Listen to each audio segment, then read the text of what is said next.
Hey guys, welcome back. So this is what we got today. Next couple days. This is a stick and bucket off of a Cat 374 excavator.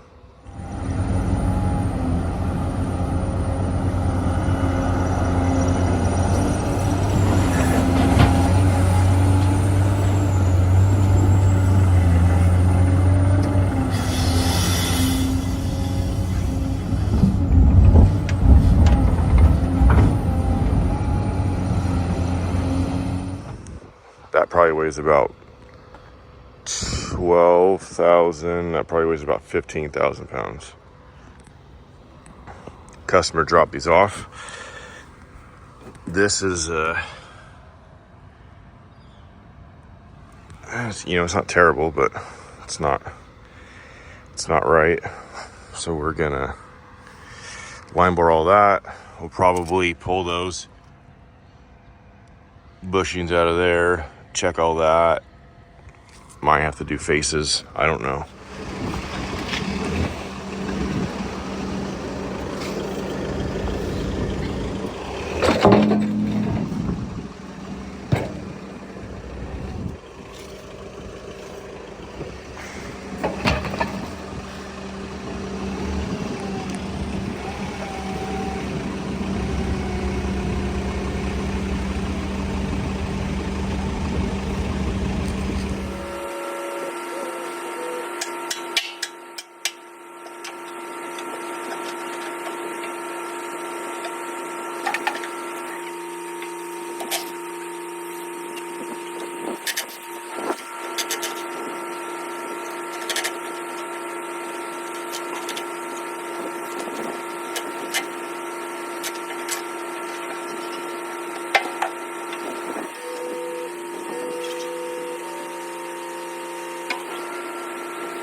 All right, so we got her cleaned up pretty good.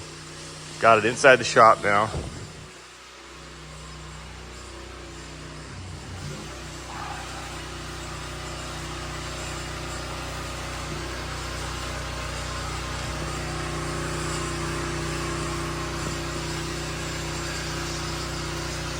It's not terrible, but it's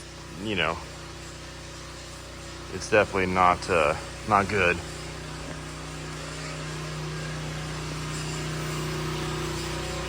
I know there was a lot of comments on the 349 video. Oh, it would have been a lot faster to cut this out and put a new one in and all that. Well, yes, sometimes that's the case. Maybe if they blew all the way through, but that's not the case this situation. There's a ton of work with removing that and replacing that and making it straight. So, all right, we're gonna get set up on it and start doing our clean cuts. Probably just cut that bore, cut it round. We won't use any fancy pie mode for that. We'll just cut it round and weld her up. Just like last time, we gotta watch out for the grease fittings right there, or the grease holes. There's tubes that are on the inside there, so you wouldn't be able to drill it out if you were to weld over it. All right, well, as usual, got pulled off to do something else. It's 5 in the morning. We're gonna try to get a whole bunch of this done today. And we'll see how far we get on this. So now we're gonna start setting the bar up. And another very common question was, how do you get the bar straight on something that's crooked like that? Well, I'll go over a couple features and show you. And it's no, you do not put the cones on there and just run with wherever the cones land. That is definitely not what I do. So I'll kind of show you a little bit how I find center, and yeah, hopefully that answers some of your questions.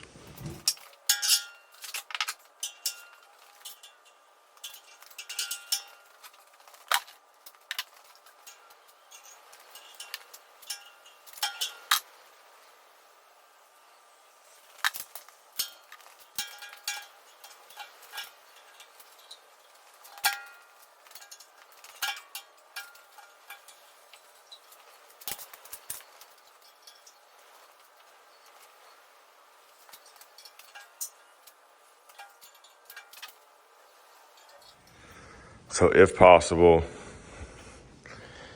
on like these cones, they have 3 like fingers. I try to straddle the bad area, which is right here.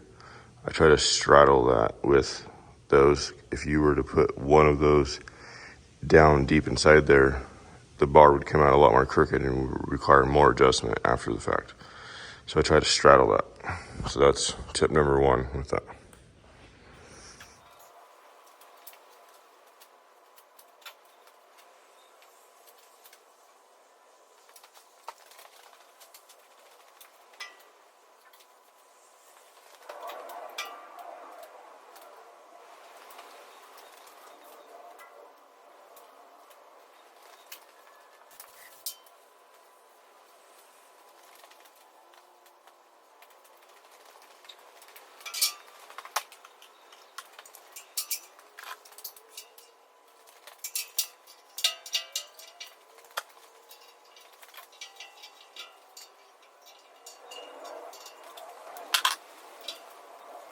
Okay, next step for getting this bar straight is, luckily this hole is decent. The bushings are in there, they're tight, they're not worn out.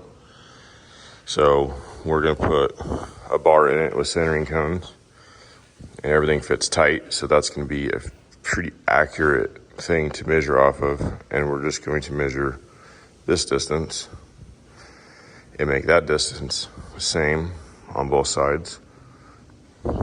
So that way we will know it is basically square this ways.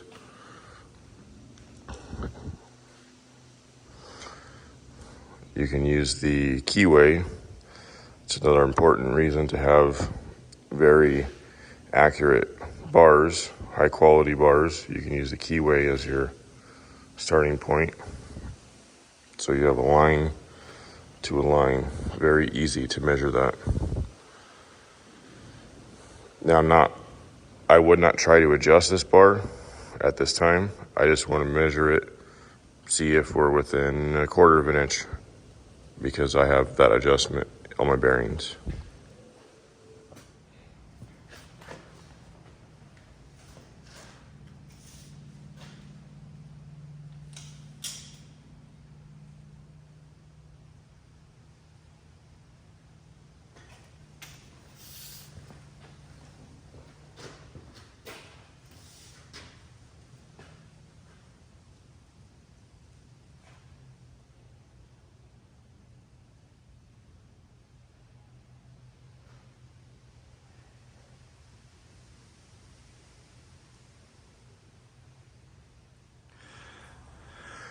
All right, we've got our bearings cleaned up and ready to go on here.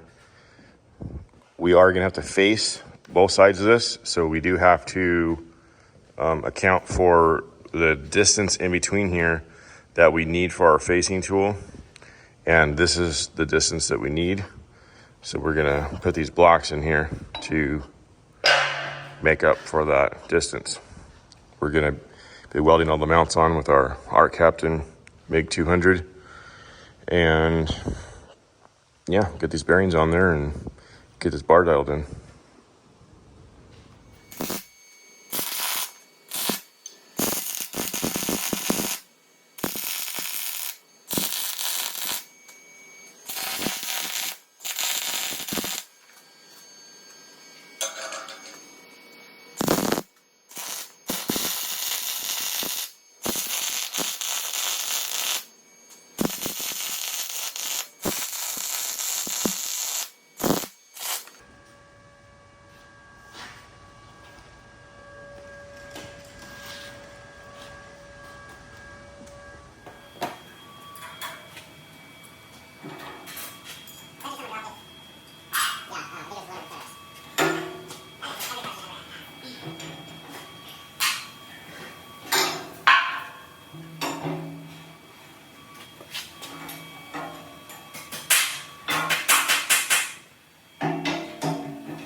Okay, another way to help zero the bar in is use dial indicator. As such, we know that this is a machined piece. Yes, it has scratches and craters in it, and it's also been worn out, but it could help dial the bar in.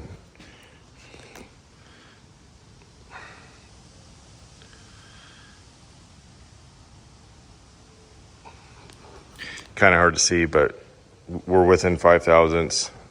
If you make a full sweep, it goes all over the place because it hits all the little scratches and stuff. So that's how I would indicate the bar. You can go off the outside, and then you also have your measurement from bar to bar to check that to make sure that that's square.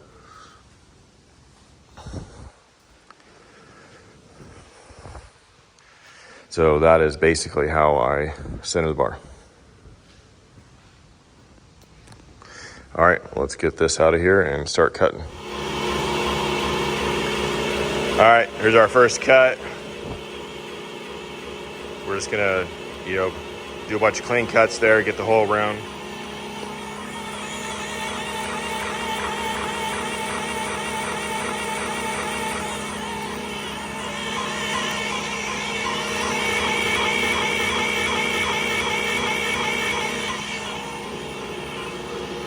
It's definitely important to make sure there's no bearing material in there.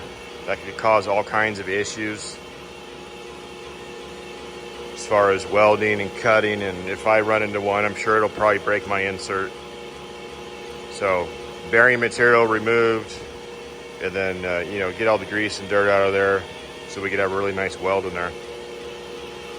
And we're running hydraulic setup, Climax HPU. We're running a American Rotary phase converter. That's a new addition to the shop, and that is a very, very nice unit right there.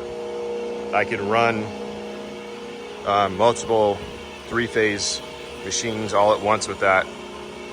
So that's a really good addition to the shop. Yeah, we're just gonna carve away at this till we get her straight.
All right, got her all cut. Got her cleaned up a little bit. There's just a little spot right there.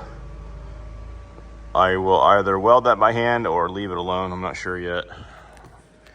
Then we'll weld a little bit right here by hand before we bore weld it. I took the grease fittings, grease zerks out of these holes, and then I applied air pressure to the grease holes to blow them out. And when I did, I caught one of those pesky grease worms. So, first sighting of a grease worm. Finally caught one.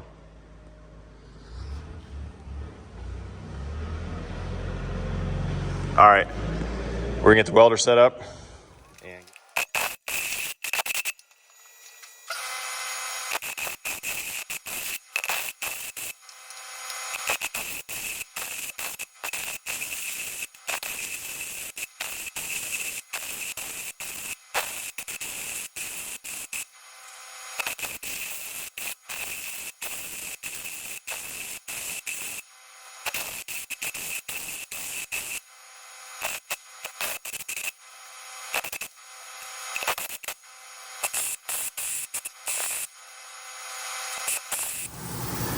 All right, so we got inside the bore welded up. That's that little back corner. We're gonna use our die grinder with an extra long bit.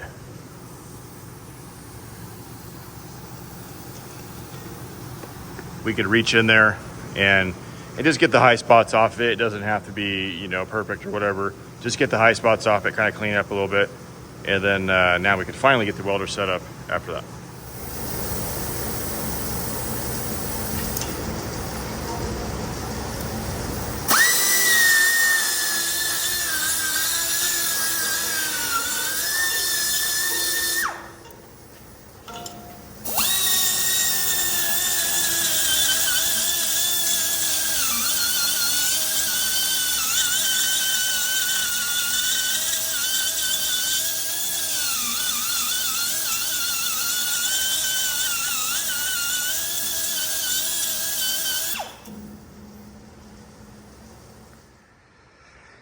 All right, we got the welder all set up now.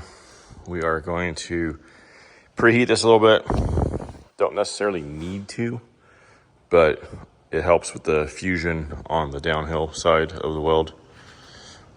So we'll get that up to a couple hundred degrees and start burning some wire.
All right, so we got one pass in there.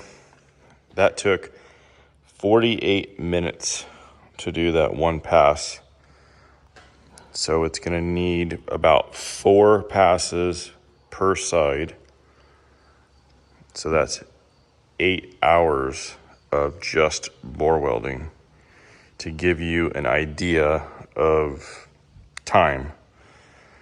This one pass, you'll probably see it in 10 or 15 seconds versus 48 minutes. And you can see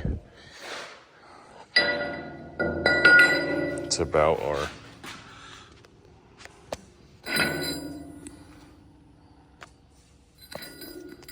So if you put that in the middle, yeah, maybe 3 passes, probably 4 passes. All right, well, it's dark outside. I think I'm gonna call it a day, and then we'll jump on this in the morning.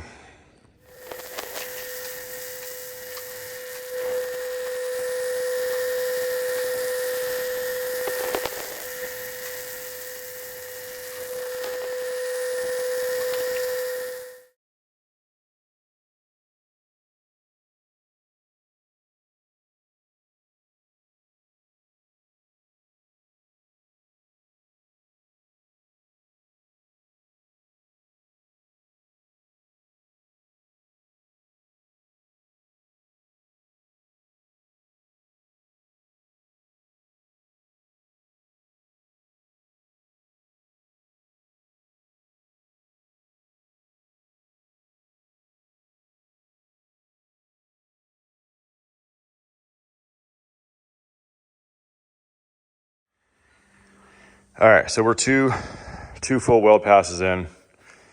That's all I'm gonna record for weld passes. I don't want to have 8 hours of just bore welding on my phone. So this is where we're at. Here's the bushing, factory bushing. That's good. I think they can just run it like that. Oh, I know. We'll just weld this in like everybody else does. No, and we could probably get away with 2 more passes there. So yeah, so we'll be 4 passes per side. Probably the same with this one.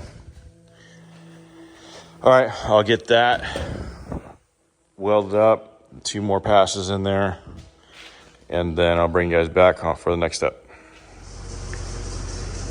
All right, well, we're 2 passes in on this other side. Just kind of show you.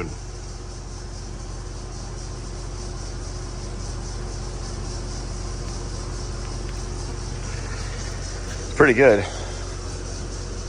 I know a lot of people I see comment or Facebook or wherever, you know, they're like, oh, you don't need a bore welder, you can just weld it by hand. Sorry, but I would like to see somebody do something that perfect and precise by hand.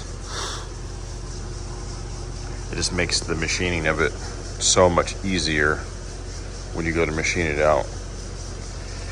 All right, well, we got 2 or 3 more passes to go, so keep on chugging away here. Well, that side's welding. I'm gonna come through and weld the face up on this side. Weld it up by hand. We'll use the Arc Captain MiG 200. Seems to be working out really well. And I think if my measurements are correct, I only need to do one pass of about an 1/8 inch on each face and then face it. So we'll get that welded up while the other side's welding. Save a little bit of time there. And yeah, hopefully have this thing welded out tonight. All right, let's get to it.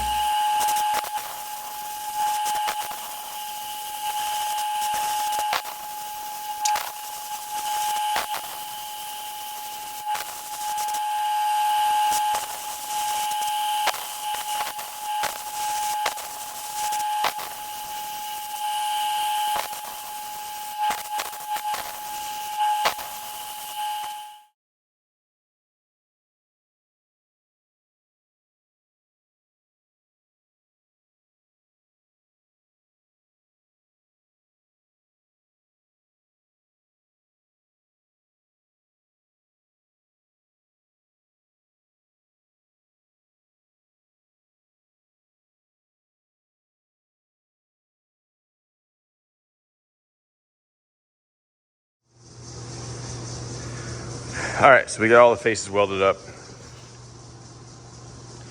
I ended up doing 2 passes, both sides, just because I'm trying to avoid having any low spots. So we're gonna cut the center out first, And then we'll probably cut the center close to the finished size, but not all the way. And then we'll face it and make sure everything looks good before we make any final passes. That way, if I have to do any extra welding, there won't be any imperfections like splatter or anything like that that would fall inside of the finished bore. So, all right, let's get this cutting.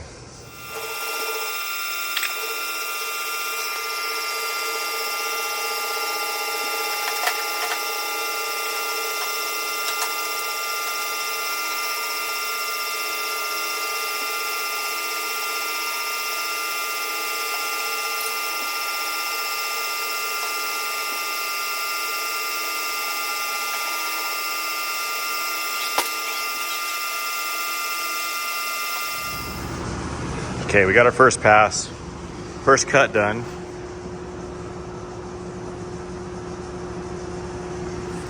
So basically, when I do my first cut, I'm just trying to skim the top of all the welds and make sure that there's no high spots, no weld drips or anything that happened during the welding process. It's all a uniform circle now. So now I can go off of measurements and I can adjust the tool out however far I want, and I know it's not going to accidentally hit another 1/8 of an inch or anything to that effect.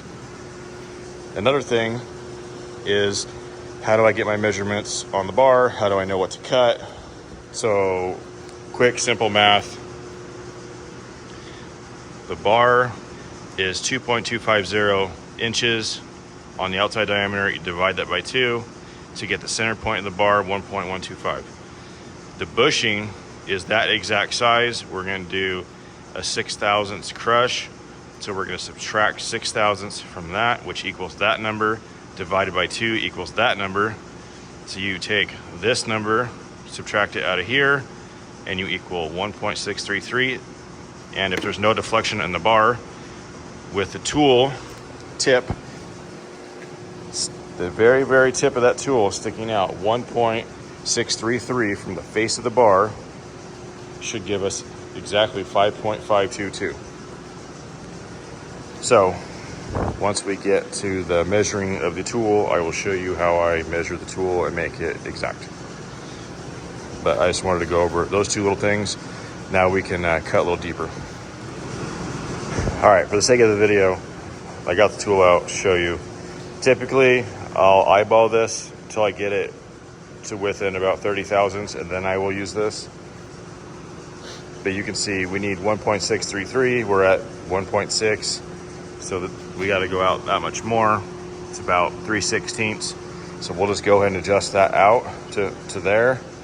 And then when we're done, we'll have a 33 thousandths cut to do, and then we'll just divide that by 2 and should be able to handle that, no problem.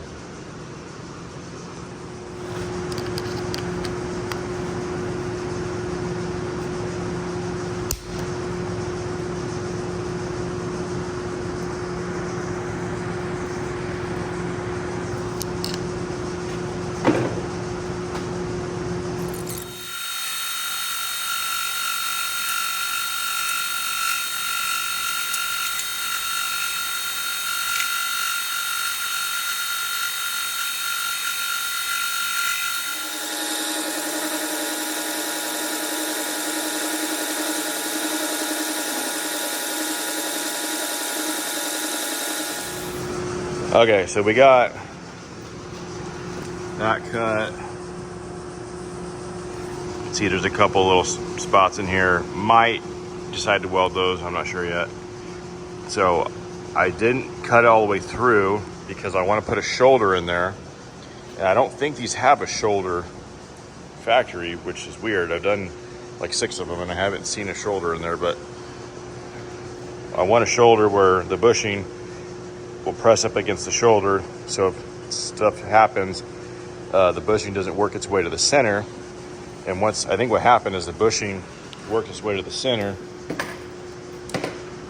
You know, it was sitting here, it kind of got loose, and then they kind of went like this, and then it went at an angle, and then that's when everything kind of went downhill pretty quick.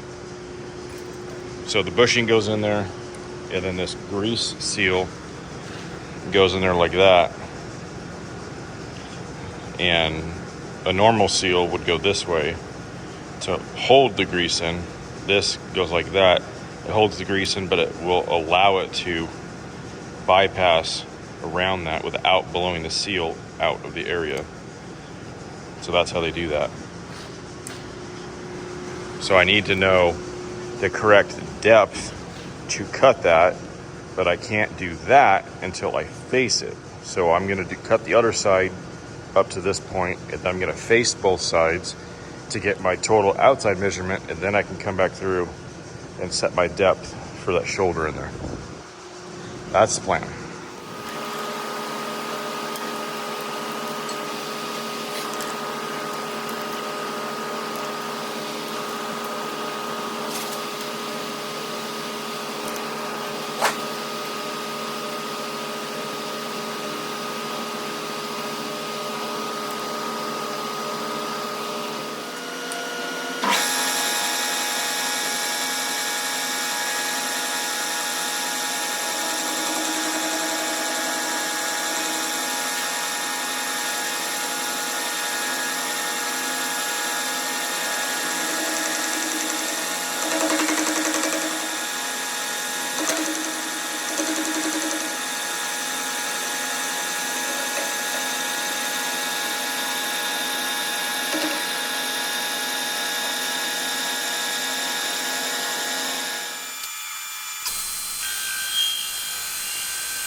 All right, we got the facing head set up.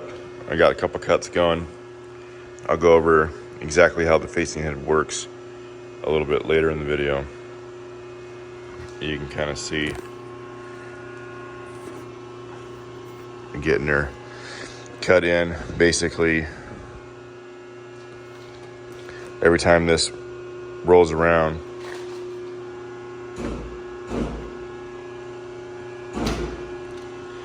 and this ball contacts that, pushes that, which turns a rod which feeds the tool. Then I use a dial indicator to set the depth of each cut. So right now we're trying 20 thousandths. So set it to 20. Tighten down this screw here. which makes it so that the bar cannot move in or out. And then cut it and repeat, and do that like 100 times.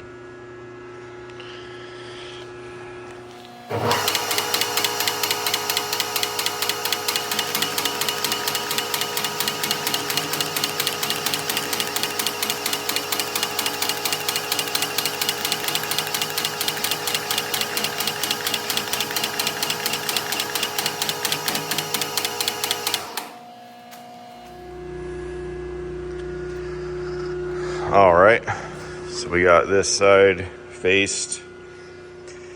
There is a low spot, so we have our correct depth here. So we have a low spot. We're going to pull the bar out and weld up the low spot. Any other little imperfections I see, we'll hit that. This side was a lot more wore out, and it's at its correct depth now. So we're gonna fill in all the low spots, and then keep facing. It's kind of deceiving the way that the faces are to get the weld build up right. I don't know how to describe it without having it true and straight first when it's at an angle. Kind of see.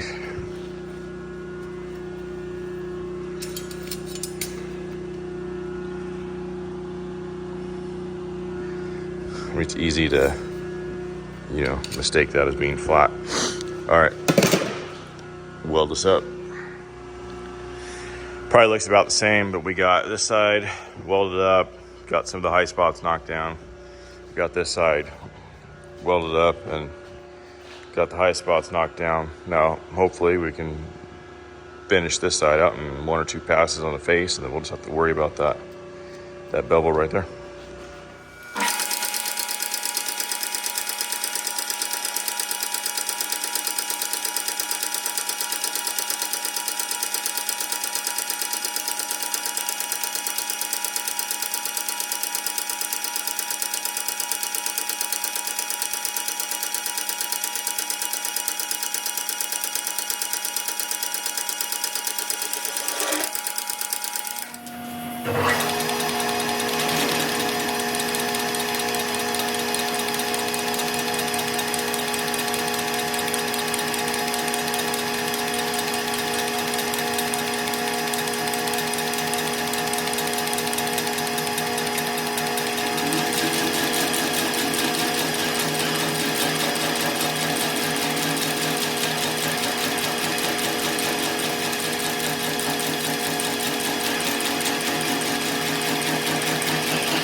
Well, his leg is healing up nicely.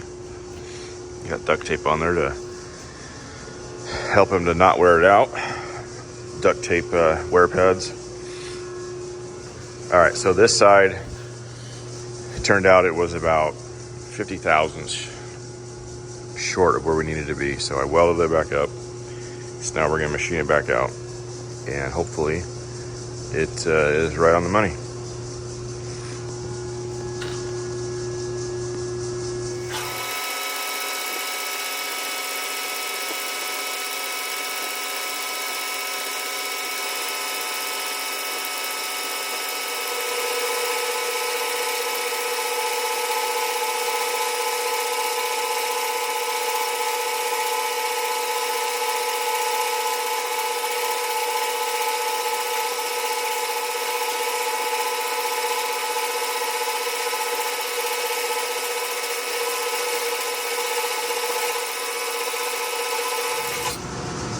Okay, how does a facing head work? Well, a Climax facing head. So, you have, I don't even know where to start. You have main body. This is the tool holder that slides up and down on this track. And then you have this ball which contacts this arm here. And this piece here is adjustable in or out, so that when this ball contacts that,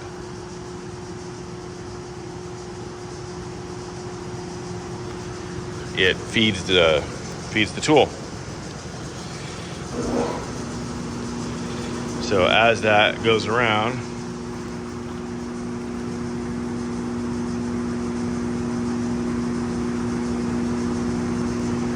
that ball touches that, and it turns a screw or a threaded rod, and it advances that tool just a little bit. And you can control how much it feeds by adjusting this in or out, which will move this in or out this way. And that's how that works. And I use just some short carbide tool holders that I cut down, and that's what I use for the pasting. So that's roughly how that works. And then you can set it to feed either direction by turning these. You can pop it into neutral, which is right there. You can adjust your tool, and then when you need to feed it, you put that notch in that groove like that, and now it will feed out. If you want it to feed the other way, you do the groove on that side, and now it will feed that way. So we want it to feed this way, so that every time it hits this, hard to do it. Just like that.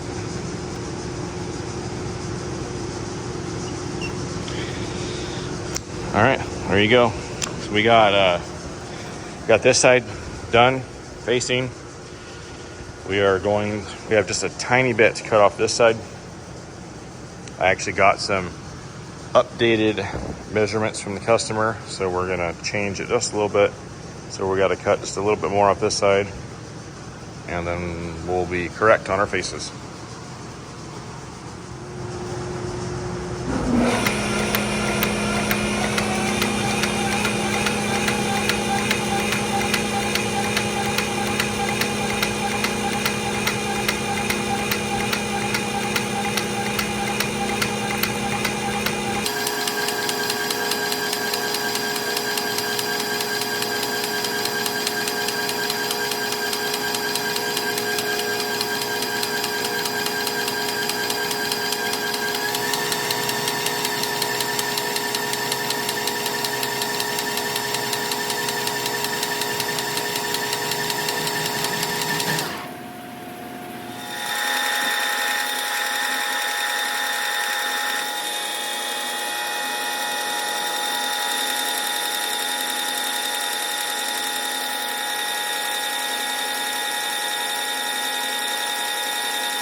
All right, now that we have our bores or our faces established, we can make the depth of our bores correct so that our shoulder lines up, so that when we press our bushing in, we have enough room for our bushing and our grease seal.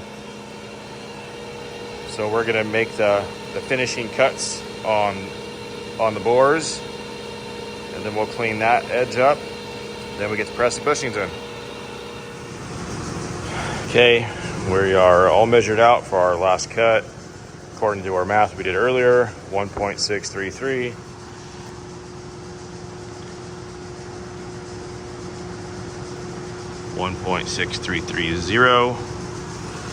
All right, we'll do a little about a 1/4 inch cut, and then we will measure that just to make sure we are dead on, and then we will finish the cut. All right, well, after checking everything, came out to 1/2 thousandths big, so we are good to go. And just gonna put a chamfer here.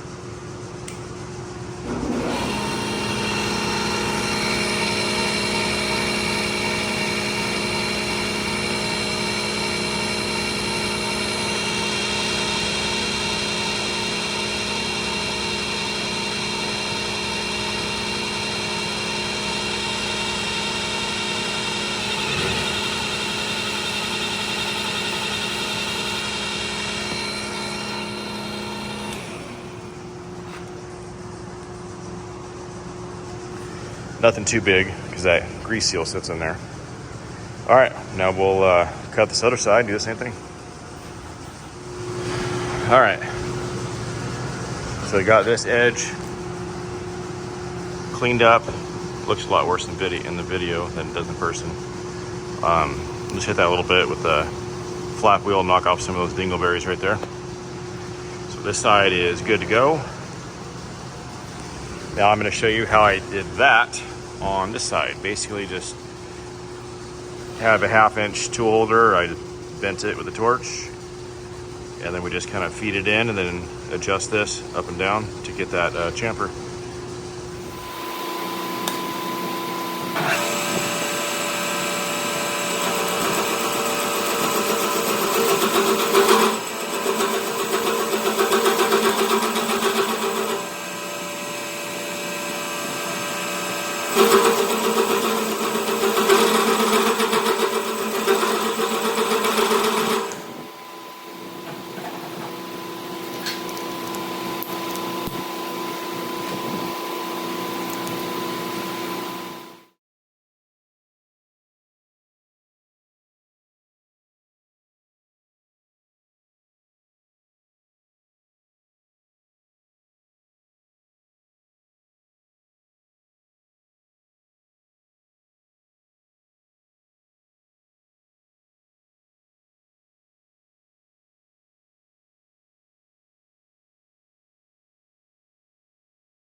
All right, well, there you go. I feel like there's a better way to do that. I would love to hear people's suggestions on how I can cut this right here. Something to attach to a bar, maybe a way to make it feed this way. I don't know. I would love to hear ideas on that. It took 22 minutes to do that. It's obviously got a lot of chatter due to the setup and how it has to happen, but we could just take a flap wheel and just hit that real lightly, blend all of it in nicely, and then, like I said, we'll get all those dingleberries off. All right, well, we are done with this. Let's get all this line boring junk off here and press those bushings in there.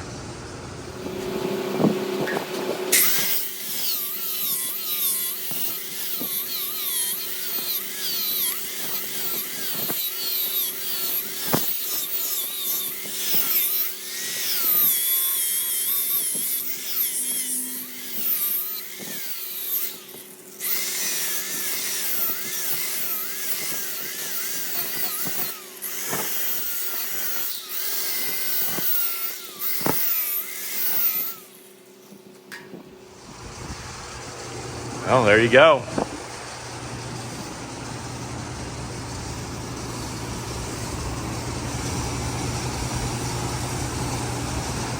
A couple little spots. Not 100% perfect, but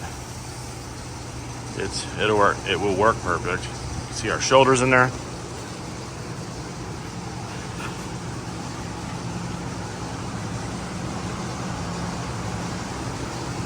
See our grease holes, good to go. We'll blow air through those and make sure there's no shavings in there. All right, time for the bushings. Quick little shot of how many shavings it took to do that job. Just get an idea. Size of my hand. Quite a bit. About 40 pounds or so.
There you go.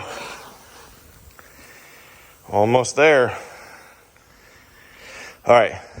I don't want to put grease in there because they have to transport this like 4 or 5 hours, I think. So you're going to have dust and everything. It's going to stick to the grease.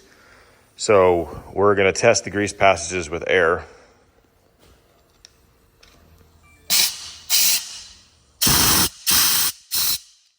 So we've got air there. We got air on that one. So the air goes through there, grease will definitely go through there. All right, now the grease seals.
All right, got her outside, got her paint touched up, all done, ready to go.